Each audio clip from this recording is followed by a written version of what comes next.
grandma, but I want to come here and talk about myself for a little bit.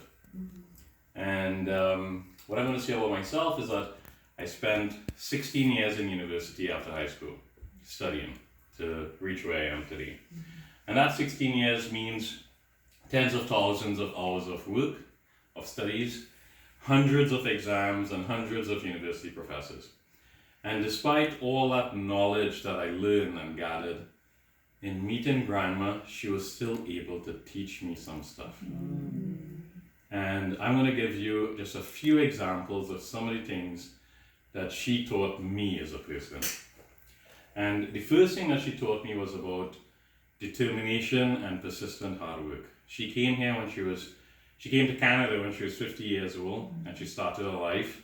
She came with her kids, and her kids did help her, but she was the driving force behind it and was able to settle down everybody and create an empire for herself that everybody would benefit from. And I don't know about anybody else here, but I am 43 years old, and if you tell me in 7 years I have to move to a new country and take my kids and start over, I don't think I could do it. And how many people here think that they can go to a new country? A country as, yes, Canada is welcoming, but it's also cold, and it's also very lonely, and you have to work hard for what you want to achieve. And she was able to do it. So that's one of the first lessons I learned from grandma. The second lesson I learned from grandma was her ability to make people feel special. If you have 10 people in the room, she'll make every one of those 10 people feel that they're the most special person in that room.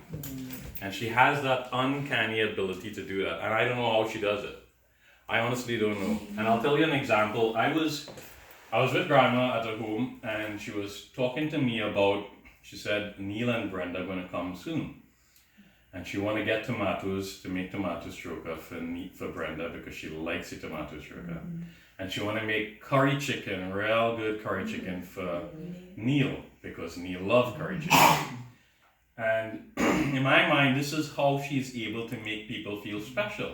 Like she's already planning ahead. Don't forget to tell them what you was eating at the time. She was already planning ahead that she want to make the tomato stroker and make the curry chicken. But do you know what I was doing at the time when I was talking to her about this? I was sitting at her table eating fry aloo and roti because she knows I love fry aloo and roti, and she made fry aloo and roti for me, making me feel as if I'm the most special person there while still planning for Brenda and Neil. And she had made bodhi, and she had made, I think it was okra or same or something for Anita.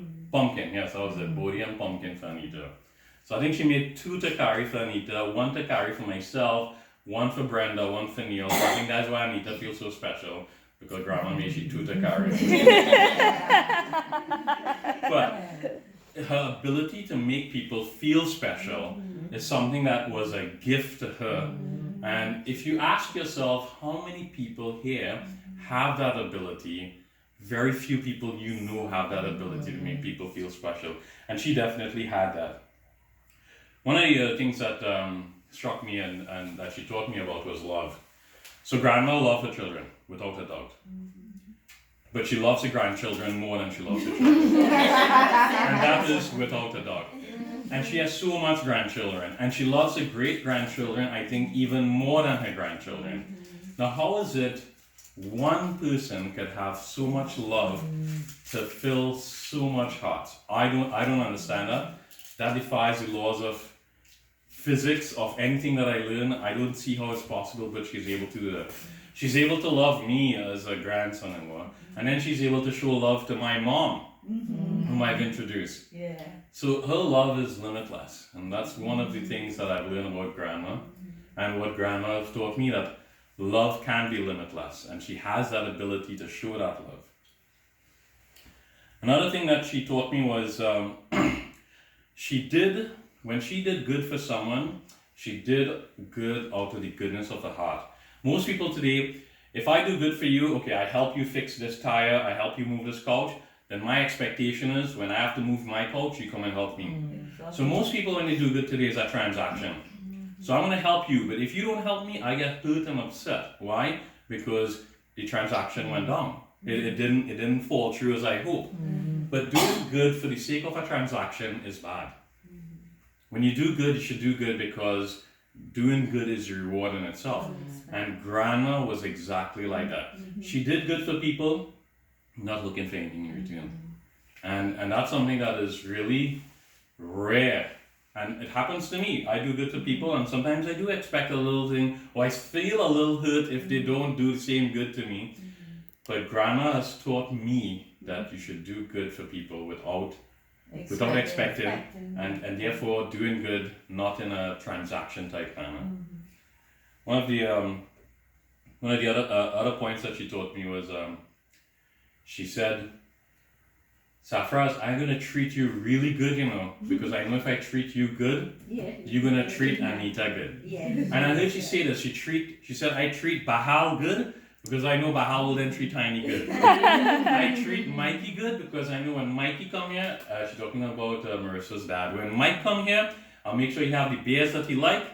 She made sure about that because I treat Mike good for the sole reason, well not the sole reason, that's a goodness in the hand, but the added advantage is that Mike will treat her daughter good, Vashti good. And it's one of the things that I learned from her is that, so you treat, as a little trick that you can use to help the family, is that you treat the in-laws really well, and then they will treat your family good. And it's one of the ways of spreading love, and it's a sly way too, but it works. It works. And it's a way of spreading love. And this is the one thing. So maybe she can't give her daughter money, land, whatever, but that don't matter. If she give love, whether directly or indirectly, to make her children's life better, then she will do it. So she gave love. She gave of her time, which is important. And the last thing that I have here was enjoying the moment. So Grandma enjoyed the moment to the fullest. And when she was sitting with you, you had her undivided attention, and she will talk to you, and she will give you advice. She would listen to you, and she enjoyed that moment with you. And few people do that. I could be here talking and thinking about, what do I have to do tomorrow? People here talking to you and thinking, well, I have this bill to pay, I have this to do, and not really truly listening to you. But Grandma listened to you. She gave you undivided attention, and when she was in the moment, she was always in the moment. And the whole world is being distracted by everything. At any given time that you're driving, you're working, you're walking, whatever you're doing, you're on the toilet bowl even, you're thinking about a million things at once.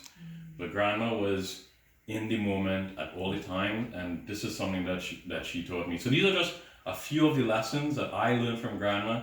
Despite all the years of studying, I was still able to learn so much from this woman who didn't go to university, but was still able to teach me more about life than all those others did.